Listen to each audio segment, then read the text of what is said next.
Hello বন্ধুরা, তোমরা সবাই কেমন আছো? আশা করি ভালো আছো। আমিও ভালো আছি। শর্মিলার চ্যানেলে স্বাগত। এখানে আমি ভেন্ডি, আলু, পটল, পেঁয়াজ কেটে নিয়েছি। প্রথমে কড়াইতে আমি সাদা তেল দিয়ে এই ভেন্ডি আর হলুদ নুন দিয়ে ভালো করে ভেজে নেব।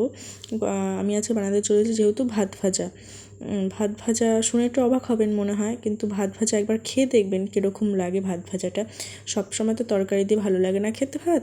আমি এখানে ভেন্ডিটাকে কড়া ভাজা দিয়েছি, তার মধ্যে বাদাম দিয়েছি যাতে ভাতেতে বাদামটা দিলে বেশ মুখে পড়লে ভালো লাগে খেতে, তার জন্য দিয়েছি। সেই তেলেতে আমি একটু আলু পটল দিয়ে ভালো করে ভেজে নেব।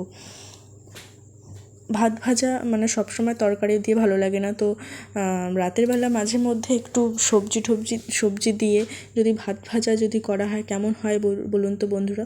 আমি এখানে নুন হলুদ দিয়ে ভালো করে মিশিয়ে নিয়ে কিছুক্ষণ আমি নাড়াচাড়া দেবো। তার মধ্যে আমি দিয়ে দেবো 2টো পেঁয়াজ, কাঁচা লঙ্কা চিরা। আপনাদের ঝাল অনুযায়ী ঝাল যেরকম খাবেন সেই অনুযায়ী দেবেন আপনারা। দিয়ে আমি এটা ভালো করে মিশিয়ে নেব। আমার এই ভিডিওটি যদি ভালো লেগে থাকে তাহলে আমাকে প্লিজ সাপোর্ট করবেন, লাইক শেয়ার এবং কমেন্ট করবেন। আর নতুন নতুন ভিডিও যদি দেখতে চান তাহলে প্লিজ আমাকে কমেন্ট করে জানাবেন। আমি এবার থেকে কিছু কিছু ভিডিও দেখাবো আপনাদেরকে। এখানে ভাজা হয়ে গেছে, আলুটা ভাজা হয়ে গিয়ে এখানে ভাত দিয়ে দিয়েছি। ভাত দিয়ে আমি ভালো করে মিশিয়ে নেব, ভাতের সাথে আলুতে সবজিতে মিশিয়ে নেব।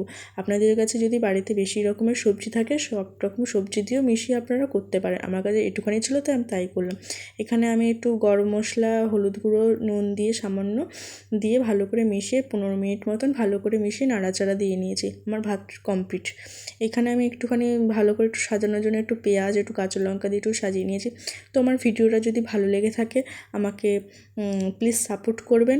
এরকম ভিডিও কিছু দেখতে চাইলে আমাকে কমেন্ট করে অবশ্যই জানাবেন।